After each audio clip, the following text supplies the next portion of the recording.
नमस्कार। प्रारंभ पर आप सभी का स्वागत है। मैं अवनीश। आज हमारे साथ दो गेस्ट हैं। एक प्रारब्ध के इस मंच के चिरपरिचित गेस्ट हमारे बाबा रामदास जी। सबसे पहले आइए स्वागत कर लेते हैं बाबा रामदास जी का। बाबा जी बहुत बहुत स्वागत है। नमस्कार। जय हो, जय श्री राम, जय जय श्री राम। जय सिया राम। और दर्शकों, दूसरे हमारे सम्मानित वक्ता और गेस्ट आज के हैं बलवीर सिंह साहब। आइए सबसे पहले स्वागत कर लेते हैं बलवीर सिंह साहब का। सर बहुत बहुत स्वागत है। नमस्कार। बहुत बहुत प्रणाम। राधे कृष्णा। जय जय श्री कृष्ण। दर्शकों, जय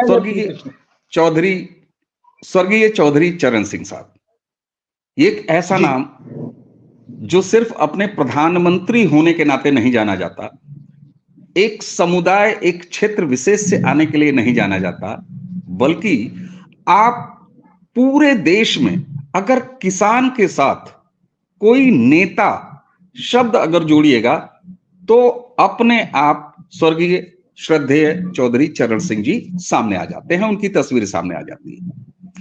हमारा प्रारब्ध का आज यह सौभाग्य है कि हमारे साथ बलवीर सिंह साहब हैं। आप चौधरी चरण सिंह साहब के साथ इन्होंने अपने राजनीतिक जीवन की शुरुआत की। अजीत सिंह साहब के साथ भी इनका जुड़ाव रहा। आज भी किसानों के हितों को लेकर ये सतत सक्रिय हैं और फील्ड में रहते हैं। तो मुझे लगा कि जब हम भारत रत्न चौधरी चरण सिंह पर बात करें तो बलवीर सिंह साहब से बेहतर कोई ऐसा व्यक्ति नहीं होगा जो उनके विराट व्यक्तित्व और साथ ही साथ वो जो किसान और जमीन से उनका जुड़ाव था उसको बेहतर तरीके से हम सबके बीच में रख पाएंगे। बलवीर सिंह सर, आपसे प्रश्न पूछना मेरी धृष्टता होगी। मैं सिर्फ इतना शुरुआत करना चाहूंगा आपसे, चौधरी चरण सिंह जी को भारत रत्न सर ये इतना लेट क्यों, इतना विलंब से क्यों मिला, और ये काम भी नरेंद्र मोदी और उनकी सरकार के लिए क्यों छोड़ा गया? जी, ऐसा है कि सरकारें तो बहुत पहले रही और भी सरकारें रही। हमारे चौधरी अजीत सिंह जी अनेक सरकारों में केंद्रीय मिनिस्टर रहे, लेकिन कोई भी सरकार हकीकत में, अब हमारे जो जाटों में एक जो धारणा बनी है वो ये थी कि वो हमारे चौधरी साहब को स्वीकार नहीं करते थे। एकमात्र नरेंद्र मोदी जी ने हमें जो सम्मान दिया, और ये इन्हीं के हमारा सौभाग्य कि इन्हीं के द्वारा होना था और ये हुआ, क्योंकि वो सरकारें हमें इस तरीके से लायक नहीं करती थी जैसे कि इस सरकार ने हमें जो सम्मान दिया है हमारे परम श्रद्धेय किसानों के मसीहा चौधरी चरण सिंह जी को, जो हकीकत में बहुत पहले मिल जाना चाहिए था, लेकिन उन सरकारों के दिलों में खोट था। वो हम जाटों को केवल बहकाते रहे और हमारा सहयोग लेते रहे, लेकिन वो देना नहीं चाहते थे। यदि ऐसा पहले हो जाता तो शायद उन सरकारों का या जो देने वाले थे उनका ये जाट समाज बहुत ही आभारी होता, लेकिन उन्होंने ऐसा नहीं किया। वो जानबूझ के नहीं किया। जैसे हमारे साथ में कांग्रेस ने पहले भी एक छल किया था कि चुनाव से पहले हमें जाट आरक्षण का जो दिया वो एक दिखावा था। वो सही मायने में हमें टेक्निकल जितनी हमारी जो सही तरीके से जो दिया जाता है, विधिवत तरीके से जो दिया जाता है, वो आरक्षण नहीं दिया गया था। हमें केवल उलझाने के लिए, वोट पाने के लिए। अब अभी हमारा जाट समुदाय कोटि कोटि नमन करता है परम श्रद्धेय हमारे चौधरी साहब को जो भारत रत्न दिया गया है। इसके लिए हम भाजपा के और नरेंद्र मोदी जी का बहुत ही आभार व्यक्त करते हैं।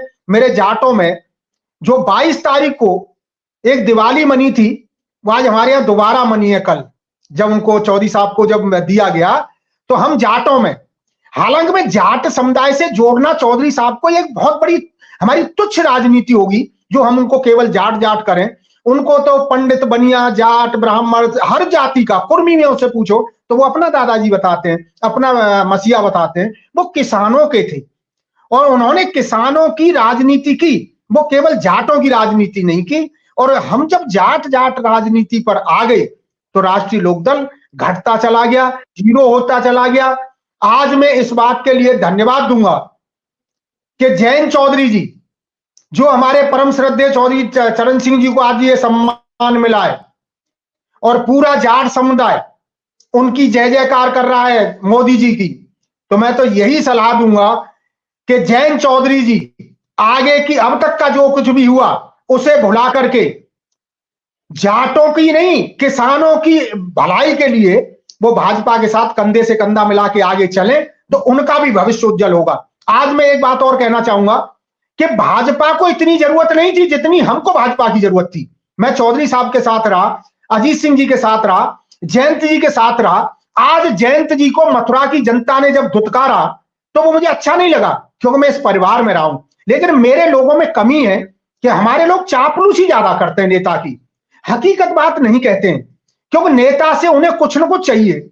मैं एक ऐसा व्यक्ति हूं, ना मुझे एमएलए चाहिए ना एमपी चाहिए, मैं किसानों की बात करता हूं, आज भी किसान संगठन चला रहा हूं, चौधरी साहब के साथ रहा हूं। जब मुझे उनकी नीतियां कुछ गलत लगने लगी हैं जयंत जी की, तो मैं जयंत जी से थोड़ा सा अलग जरूर हुआ, लेकिन कोई और दुत्कारता है तो दुख मुझे भी होता है, क्योंकि जनता ने जिस तरीके से उनको नकारा, तो उनको नहीं नकारा, चौधरी चरण सिंह के नाती को नहीं नकारा, उन्होंने जो अपने जो कुछ कार्य ऐसे किए जिनकी वजह से वो अलोकप्रिय हो गए, यानी लोकप्रिय होना चाहिए था।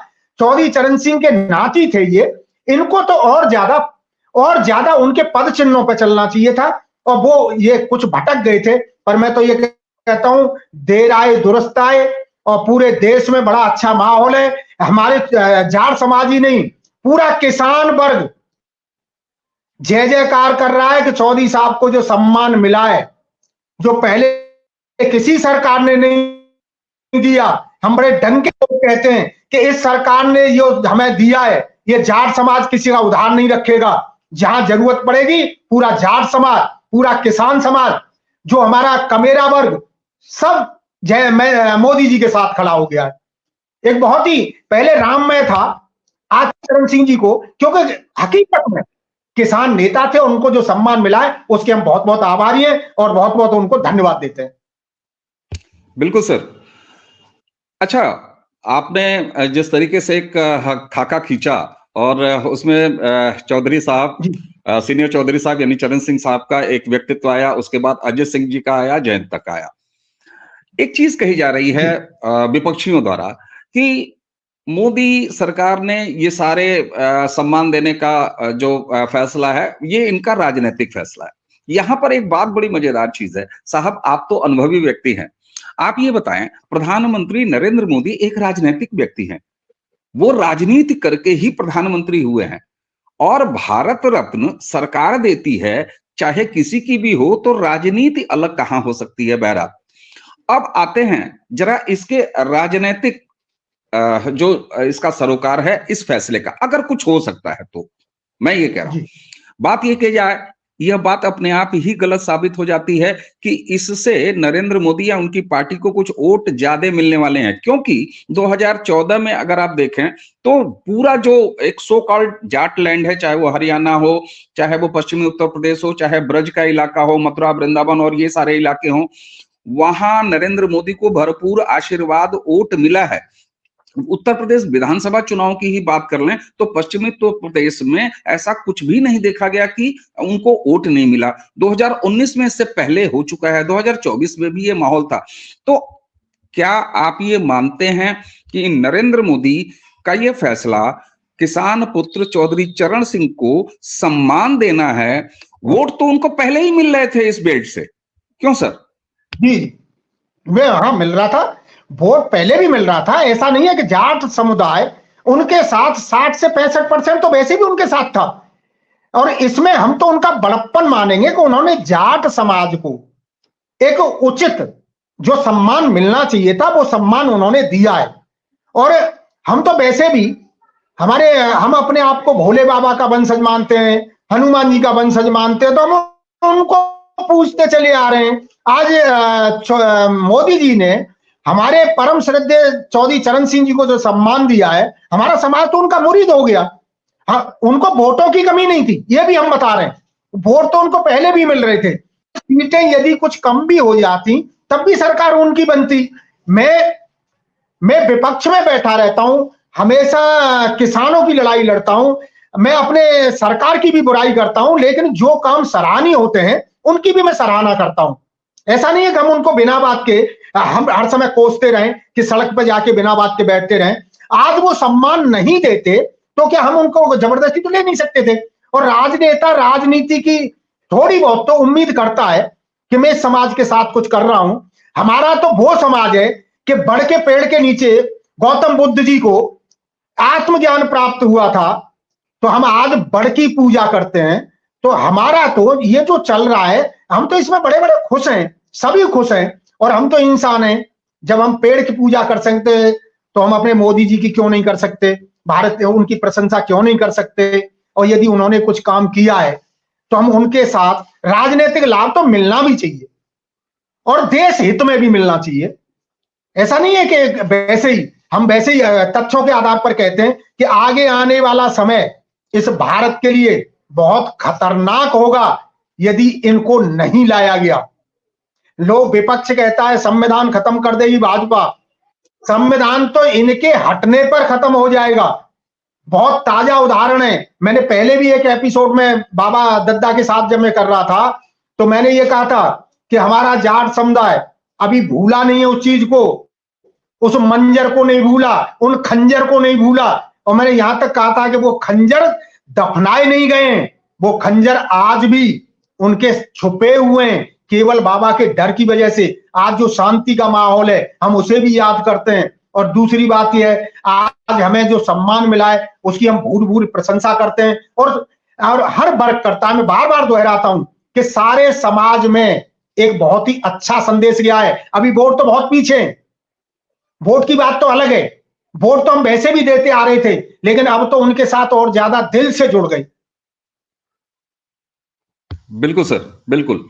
अब बाबा जी जरा आपसे सर से मैं आऊंगा। अभी एक इन टोटलिटी हमने बात किया है, सर से मैं जरा, क्योंकि हरियाणा से भी इनका पूरा जुड़ाव है तो एक विवेचन हम करेंगे। लेकिन अब मैं आपके पास अगर आऊं तो अगर ये राजनीतिक फैसला ही है तो नरेंद्र मोदी तो राजनीतिक फैसला ही करेंगे। कम से कम नरेंद्र मोदी ने खुद को भारत रत्न तो नहीं दिया ना, उन्होंने दिया भी अपनी विचारधारा के किसी व्यक्ति को, तो आडवाणी जी को दिया। चौधरी चरण सिंह जी का एक ये कहा, अगर उनको सिमटाया, जैसा कि बलबीर सर ने भी कहा कि उनको किसी एक खास समुदाय से जोड़ देना, एक क्षेत्र विशेष से जोड़ देना इतना ही नहीं है। चौधरी चरण सिंह के इस विराट व्यक्तित्व का पैन इंडिया फैलाव आप कितना देखते हैं, और किसान के नाम पर क्या भारत में कोई और व्यक्तित्व निकल के आपको दिखाई देता है चौधरी चरण सिंह के अलावा? तो कुल मिला के मेरा ये पूछना है कि चौधरी चरण सिंह को मिला ये सम्मान, क्या तमिलनाडु के किसानों का सम्मान नहीं है? क्या मणिपुर के किसानों का सम्मान नहीं है? क्या जम्मू कश्मीर के, पंजाब के और देश भर के किसानों का सम्मान हुआ है? कितना विराट व्यक्तित्व, और उसका पूरे भारत में कैसा फैलाव, कैसा असर देखते हैं आप बाबा जी? देखिए, ये बड़ा दुर्भाग्य रहा कि मूलतः जो व्यक्ति किसानों का नेता था, कमेरों का नेता था, मजदूर वर्ग का नेता था, गरीब गुरबा का नेता था, उसको राजनीति ने सिर्फ जाटों का नेता बना के रख दिया। और सर, ये बहुत बड़ा दुर्भाग्य है कि हमारे देश की जितनी महान विभूतियां हुई, चाहे वो राजनीतिक हुई, चाहे सामाजिक हुई, चाहे किसी भी फील्ड की हुई, सबको किसी न किसी एक वर्ग विशेष में बांटने या सीमित कर देने का षड्यंत्र बहुत लंबे समय से चल रहा है। सरदार वल्लभ भाई पटेल जो है पटेलों के नेता बन के रह गए। देवीलाल जी जो है वो मात्र हरियाणा मात्र के जाटों के नेता बना के छोड़ दिए गए। कर्पूरी ठाकुर जी को तो कोई नाम तक नहीं जानता था, लोग भूल गए थे। अगर मोदी जी ने भारत रत्न नहीं दिया होता तो भारत रत्न देने से एक दिन पहले तक यदि आप 100 युवाओं से पूछ लेते कि कर्पूरी ठाकुर का कभी नाम सुने हो, जानते हो कौन है जीके में, तो 100 में 100 लड़का फेल हो जाता। तो सर, ये हमारी राजनीति का चरित्र रहा है। और जहां तक भारत रत्न उनको देने की बात है, भारत रत्न तो गांधी परिवार ने भारत रत्न, वो तो अपने परिवार के लिए या परिवार के चाटुकारों के लिए, परिवार के चाकरों के लिए आरक्षित अवार्ड बन के रह गया था। आज तक आपने सुना है कोई किसी को खुद को अवार्ड दे दे, पर यह परिवार तो हमेशा खुद को अवार्ड देता है। तो उनकी तो भारत रत्न की परिभाषा ही अलग थी ना, इसलिए उनसे तो हम सचमुच के जो भारत रत्न हुए हैं उनसे कोई आशा कर ही नहीं सकते। पर सर अब मैं जरा, यशोगान बहुत हो गया, मैं इसकी एक पॉलिटिकल इम्प्लीकेशन कि चौधरी साहब ने कहा कि वोट तो पहले भी मिल ही रहे थे, तो फिर क्यों दिया, या ये क्या है। सर मैं ये मानता हूं कि मोदी अच्छी तरह जानते हैं कि 2024 तो वो जीत चुके हैं, जीता हुआ है। सर सच ये है कि मोदी 2029 और 2034 की तैयारी कर रहे हैं। और सर ये चौधरी चरण सिंह को और कर्पूरी ठाकुर को भारत रत्न देकर मोदी ने या भाजपा ने सर 2029 और 2034 की तैयारी शुरू कर दी है। ये 2024 के लिए नहीं दिए गए हैं सर। ये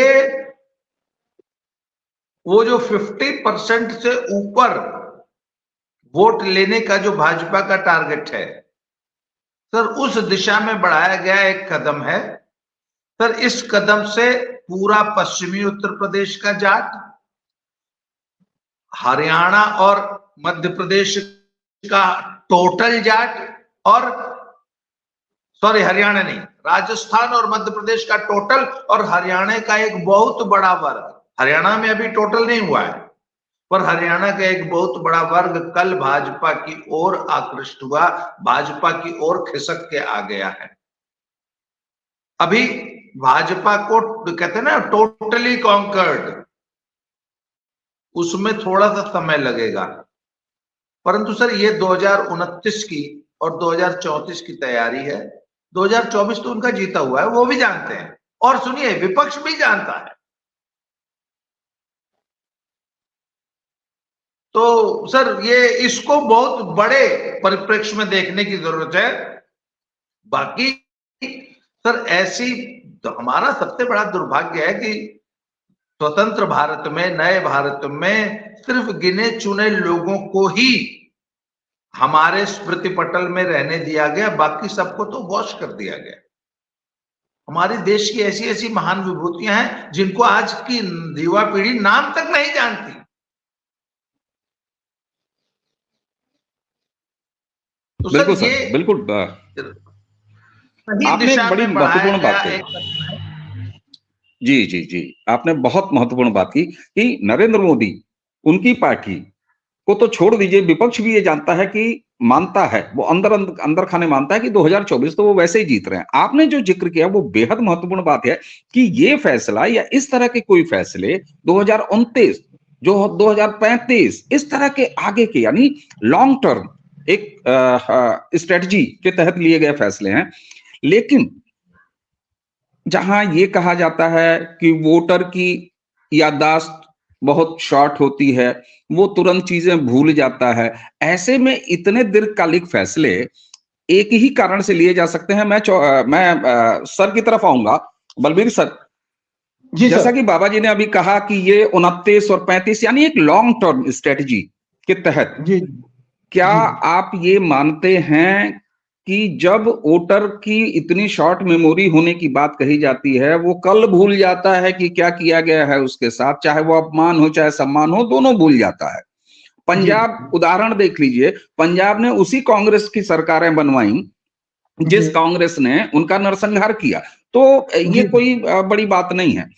लेकिन जब इस तरह की कोई फैसले होते हैं जहां कर्पूरी ठाकुर को दिया जाता है भारत रत्न, जहां चौधरी साहब को भारत रत्न दिया जाता है, जहां कांग्रेस के प्रधानमंत्री रहे पीवी नरसिम्हा राव साहब को भारत रत्न दिया जाता है, तो क्या भारतीय जनता पार्टी नरेंद्र मोदी की अगुवाई में बृहद हिंदू समाज की एकता की तरफ काम कर रहा है, जिसके कि आगे कई दशकों तक की आवश्यकता है? हकीकत में जो हमारे पूरे समाज को आज इकट्ठा करने का जो काम मोदी जी कर रहे हैं, ऐसा नहीं है, सत्ता तो वो बिना हम सब लोगों को जोड़े हुए भी यदि वो चाहते तो उनको सत्ता तो वैसे भी मिल रही थी, कुछ सीटें कम हो सकती थी, लेकिन उनकी जो दूरदृष्टि है कि आगे आने वाले समय में जो भारत के ऊपर खतरा मंडरा रहा है, जिसे हमारा हिंदू समाज इकट्ठा नहीं हो पा रहा था और हमारे राजनीतिक नेता उनको इकट्ठा नहीं करना चाहते थे क्योंकि उन्हें अपनी राजनीतिक रोटियां सेकनी थी। लेकिन मोदी जी ने जो एक सशक्त भारत, हकीकत में वो विकास चाहते हैं, सबको इकट्ठा करके चलना चाहते हैं। हमारे हिंदुओं में भी जो बिखराव था, सारी समाज जो आपस में जातियों में और उनमें वैमनस्यता जो बनी हुई थी, हकीकत में उसको खत्म करने का काम किया जा रहा है ताकि आगे आने वाले समय में हम एक होके इस भारत को बचा सकें। भारत की जो शान है, आन है, उसको हम बरकरार रख सके। ये हकीकत में उस पर काम किया जा रहा है। और जो पढ़ा लिखा वर्ग है और जो थोड़ा सा आगे की सोच रखता है, वो इस मुहिम में मोदी जी के साथ जुड़ता चला जा रहा है। बिल्कुल साहब। अच्छा, आपने अपनी पिछली जब आपने ज्यादातर राजनेता उसमें जी जी जी ज्यादातर राजनेता ये चाहते हैं कि हम आपस में वैमनस्यता बनी रहे और उससे हम आपस में इकट्ठे ना हो सके।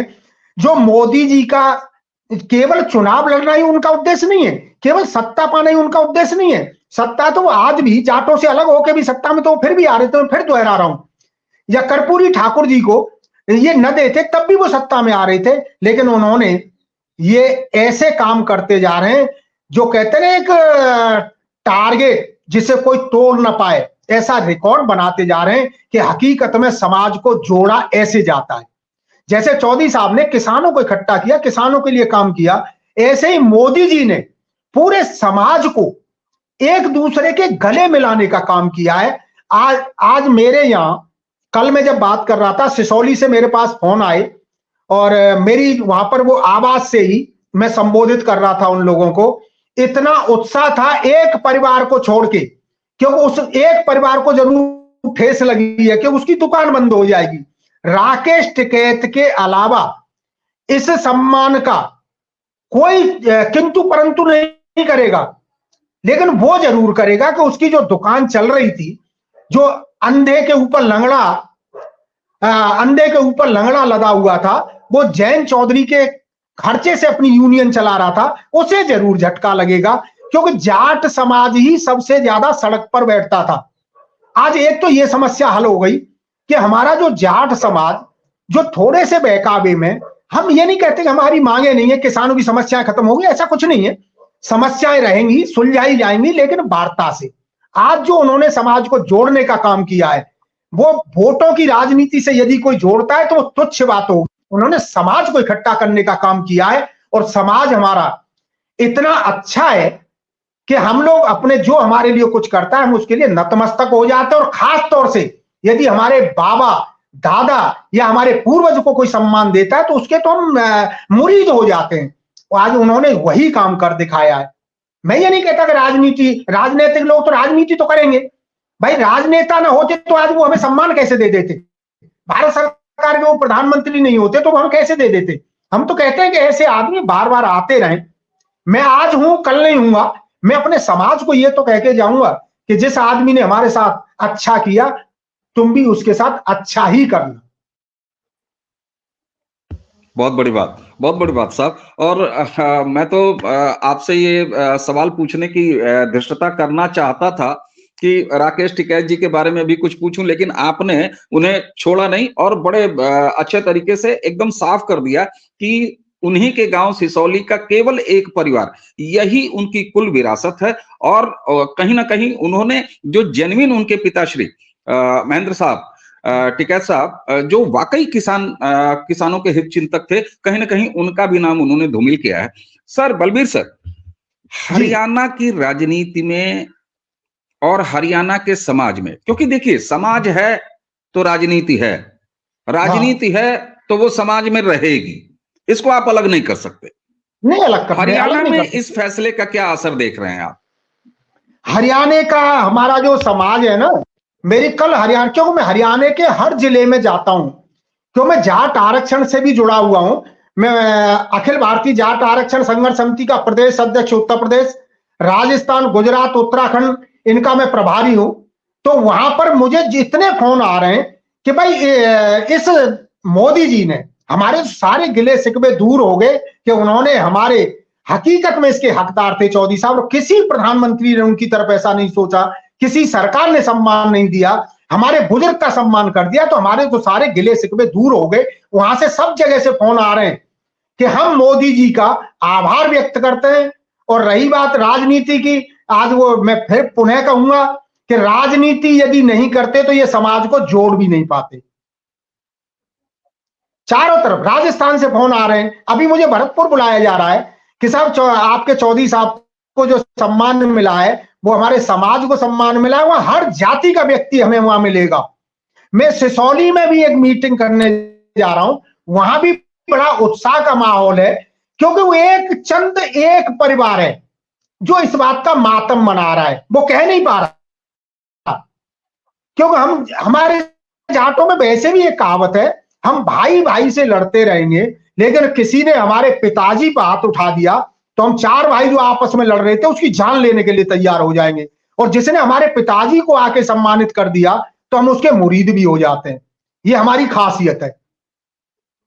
अब टिकैत साहब को तो बुरा इसलिए लगेगा कि उनकी जो दुकान चल रही थी 10 बीघे से कई हजार करोड़ के व्यक्ति बन गए, क्योंकि वो केवल आंदोलनों के नाम पर किसानों को लूटते आए, किसानों को उल्लू बनाते आए, सूटकेस लेते चले गए, आज वो सब बंद हो गया, तो उनको तो दुख होगा। और आगे आने वाले समय में उनको यह भी सताएगा कि यदि अब मैं जाता हूं तो उनके साथ सड़क पर बैठने वाले की 100 की संख्या नहीं कर पाएंगे, क्योंकि वो जो जाएंगे वो भी समझ रहे हैं कि हम गलत करने जा रहे हैं।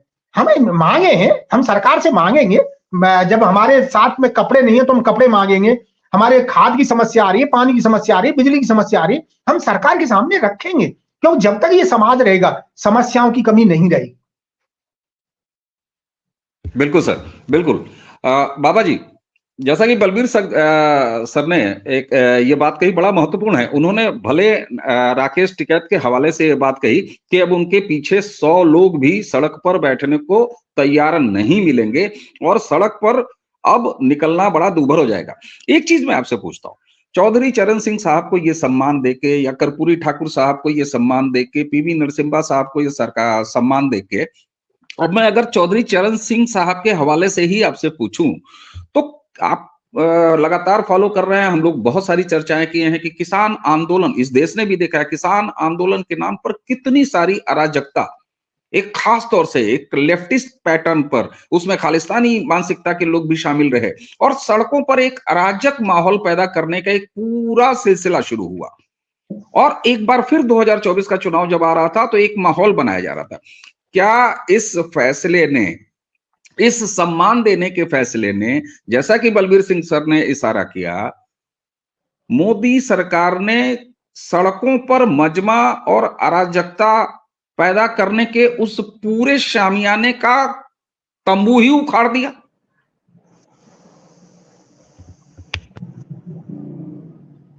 मैं आपको बताऊं, लेटेस्ट रिपोर्ट बता दूं आपको। 13 तारीख की किसानों की कॉल है, सो कॉल्ड ब्लैकमेलर किसानों की, अराजक किसानों की कॉल है फिर से दिल्ली पहुंचने की। उसमें से चढ़ूनी, टिकैत और एकता उग्राहा ग्रुप ने कहा कि हम इस कॉल में शामिल नहीं है, हम इस एजिटेशन में शामिल नहीं होंगे।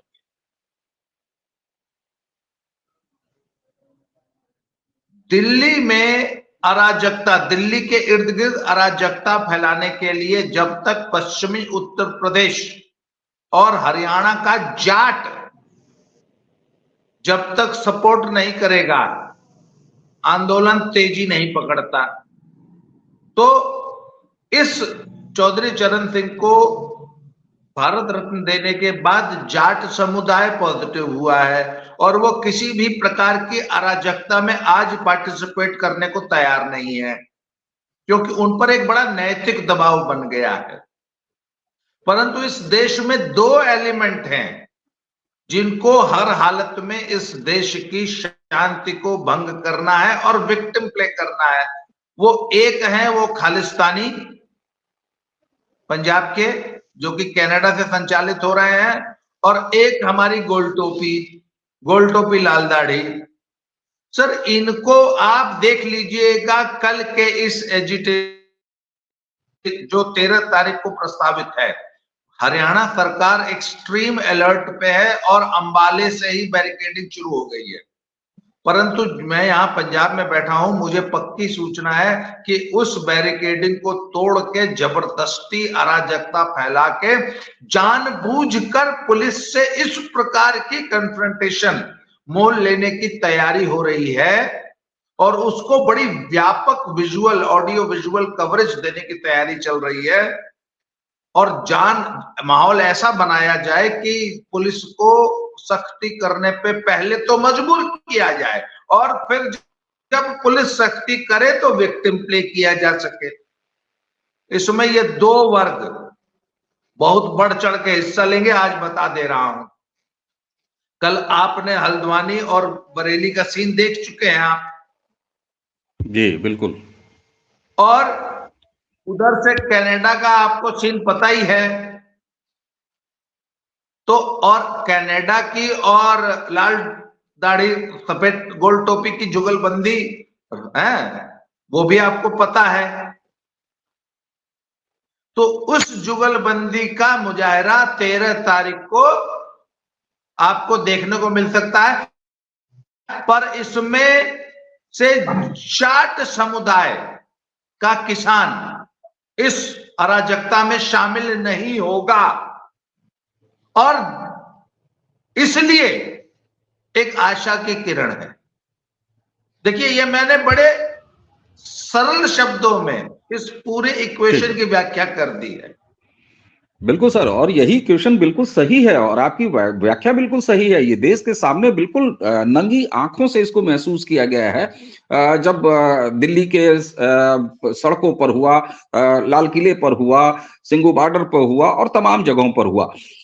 बलबीर सर, अब इस चर्चा को समेटते हुए मैं आपसे एक अंतिम रिमार्क चाहूंगा।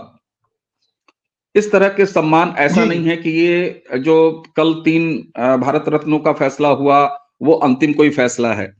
अगर मोदी सरकार के नेतृत्व में जो कुछ भी अभी तक सम्मान दिए गए हैं, चाहे आप पद्मश्री, पद्म विभूषण सम्मानों को देखिए, तो कहीं ना कहीं ये ऐसा लगता है कि जिस पर सरकार कृपा कर रही है उसी को नहीं मिल रहा है। जेन्युइन हीरो और जो गुणी और धनी लोग हैं, जो वाजिब हैं, जिनको चाहिए, उनको ही दिया जा रहा है। तो ये पैटर्न है जिस पैटर्न पे मोदी और उनकी सरकार लगातार आगे चलती रही है। चौधरी साहब के हवाले से, चूंकि आपका चौधरी साहब, अजय सिंह साहब और जयंत जी तक जुड़ाव रहा है, जयंत जी ने बड़ा एक भावुक बात कही। उन्होंने कहा दिल जीत लिया। उसी बात को आप भी बार बार रिपीट कर रहे हैं, दिल जीत लिया। जब जयंत चौधरी साहब कह रहे हैं और ये जान रहे हैं और ये जानते हुए कह रहे हैं कि दिल जीत लिया मोदी ने, तो चुनाव तो वो पहले ही जीत रहे थे। तो ऐसे में अब उनके भाव से निकले हुए शब्द उनको कहां तक लेके जाएंगे आगे राष्ट्रवादी राजनीति में? ये आज उन्होंने जो कहा कि मेरे पास शब्द नहीं है, मेरा दिल जीत लिया, मेरा गला भरा आया। मैंने पहले ही कहा था कि जो कोई हमारे पूर्वजों की या हमारे पिताजी की, दादाजी की कोई सम्मान कर दे तो हमारे पास कोई शब्द नहीं बचते हैं कि हम क्या व्याख्या करें। और मैं समझ रहा हूं ये भाजपा का तो भविष्य पहले से उज्जवल था और उज्जवल है और रहेगा भी, लेकिन हमारे जो मैं लड़ाई लड़ता आया हूं, अपने जैन जी से भी कुछ कहता चला आया हूं, मुझे लग रहा है कि उनकी अच्छी शुरुआत होने जा रही है और वो राजनीति में अब बुलंदी तक पहुंचेंगे। क्योंकि चौधरी चरण सिंह भी चौधरी चरण सिंह पैदा नहीं हुए थे, वो एक छोटे से किसान परिवार में चौधरी चरण सिंह नहीं, चरण सिंह पैदा हुए थे। चौधरी तो समाज ने बनाया था, वो सबके चहेते बन गए थे। और मुझे लग रहा है कि जयंत चौधरी का उज्जवल भविष्य इंतजार कर रहा है। ये जो देश का विकास तो होगा ही, और मैं तो अपने ही ऊपर घटा देता हूं कि हमारी जाति जो अलग थलग कर दी गई थी किन्हीं कारणों से, क्योंकि हमें आपस में जातियों में जो रिश्ता बनी वो खत्म हो जाएगी और आगे आने वाला समय बड़ा ही अच्छा, कल का शुभ दिन था और जयंत जी की राजनीति के लिए भी शुभ दिन आ गया है। पहले भी आया था लेकिन उनसे चूक हो गई और वो छोड़ गए, बीच में बहकावे में आ गए या किसी तरीके से चले गए। लेकिन अब आगे आने वाले समय में वो भी समझ जाएंगे कि हमें गलती नहीं करनी, हमें पूरे लंबे समय तक राजनीति करनी है। क्षणिक राजनीति से वो भी तंग आ चुके, ये मैं महसूस करता हूं क्योंकि मैं संग रहा हूं, हर समय रहा हूं। लेकिन वो थोड़े से क्योंकि नए थे और उन्होंने किसान, मैं फिर कहूंगा, मैं अपने की बात बता दूं, क्योंकि उन्होंने कभी किसानी नहीं की, लेकिन चौधरी चरण सिंह के नाती थे तो लोगों ने उनको प्रतिनिधित्व दे दिया। आज वो सिमट के केवल 2 जिले के रह गए, अब वो पूरे भारत में गिने जाएंगे। यदि वो भाजपा के साथ चलते हैं, सत्ता में जो आदमी होता है तो पूरे भारत का गिना जाता है। आगे आने वाला समय जैन जी के लिए बहुत उज्जवल होने जा रहा है। जी सर, बिल्कुल सर। और निश्चित रूप से जैन जी की राजनीति जहां जा रही है और भाव की राजनीति, देखिए जब किसी समुदाय की बात होती है, जब किसी जाति विशेष की बात होती है तो वो कुल जुड़ाव भाव का ही तो होता है। ऐसा थोड़ी ना है कि एक जाति की राजनीति करके कोई जो है वो भारत का प्रधानमंत्री बन जाता है और भारत भर में सरकार बना लेता है, ऐसा नहीं है। इसलिए वो राजनीति कम होती है, ऐसा मेरा मानना है। वो राजनीति कम होती है, वो भाव का जुड़ाव ज्यादा होता है। तो राष्ट्रवाद भी एक भाव का ही संकल्प है, राष्ट्रवाद कोई राजनीति का नाम नहीं है। और ऐसे में अगर एक भाव का, यानी एक समाज के भाव का राष्ट्रवाद के भाव से मिलन हो रहा है तो ये एक स्वाभाविक मिलन है और इस मिलन को आगे देखा जाना चाहिए। निश्चित रूप से बलबीर सर, आपने हमें समय दिया और बाबा जी आपने भी हमें समय दिया। चौधरी चरण सिंह साहब को एक बार जी सर एक बात और कहना चाह रहा था, एक छोटी सी बात कहने जा रहा था कि जैसे राम मंदिर बना, मैं जब यादवों में जाता हूं उनके यहां बड़ा उत्साह का माहौल था, वो भी मैंने देखा है। अब कृष्ण के नाम पर, क्योंकि हमारे वो यदुवंशी हैं, हमारे जो यादव समाज है वो कृष्ण को बहुत मानता है और मेरे मथुरा से उनका बहुत अच्छा जुड़ाव है। उनमें भी एक भावना आ रही है कि आज राम मंदिर बना है तो कल हमारे कृष्ण का भी उद्धार होगा, यानी कृष्ण की जन्मभूमि का भी उद्धार होगा। ये मैंने उनके मुंह से सुना है, क्योंकि अखिलेश कृष्ण से ऊपर नहीं है। वो समाज भी एक ही चीज कहता है कि कृष्ण से ऊपर अखिलेश नहीं है। एक परिवार के पीछे वो पूरे हिंदुत्व के खिलाफ वो भी नहीं जाना चाहते और ये संदेश मिल चुका है कि उनकी भी नजर अब अयोध्या के बाद उनके भी कृष्ण, जो उनको वो इष्ट देव है उनके, और मैं बड़ा सौभाग्यशाली हूं कि उनके द्वारा जब मुझे ये सूचना, मैं उनसे बात करता हूं, जो आम परिवार से मैं बात करता हूं, आम यादव से बात करता हूं, तो बड़ी खुशी की लहर होती है कि उनमें भी एक आस जगी है कि हमारे कृष्ण के उस जन्मभूमि का भी उद्धार इसी सरकार में होगा और वो होके रहेगा। बहुत बहुत धन्यवाद। बहुत बड़ी बात सर। और संभवतः यही है सनातन का एकीकरण, हिंदुओं में एकीकरण, जिसको कि राष्ट्रवादी भावना से नरेंद्र मोदी और उनकी सरकार लगातार आगे लेके चल रही है। जब बाबा जी ने कहा था कि 2024 तो वो जीत ही रहे हैं, ये मामला, इस तरह के फैसले 2029, 2035 और आगे तमाम दशकों तक के लिए होते हैं। बाबा जी आपने हमें समय दिया, बलबीर सर आपने हमें समय दिया, आप दोनों का बहुत बहुत धन्यवाद। दर्शकों आपका भी बहुत बहुत धन्यवाद कि आपने हमें बोलने का मौका दिया और पब्लिक से हम चाहेंगे कि आपको ज्यादा से ज्यादा लाइक करें और हमारी इस जो भावना को समझें कि आगे आने वाला समय बड़ा ही देश का उज्जवल होने जा रहा है, उसको भी वो हम नमन करते हैं और अपनी आशा करते हैं कि हमारी जो जनता है, हमें जो देखती है, हमें जो सुनती है, वो इसी भावना से वो भी हमारे साथ जुड़ते चले जाए और एक कारवां बनता जा रहा है और आगे के लिए सफल होंगे। बहुत बहुत धन्यवाद सर। तो दर्शकों, इसी के साथ किसान नेता, विराट व्यक्तित्व, धरती पुत्र स्वर्गीय चौधरी चरण सिंह साहब को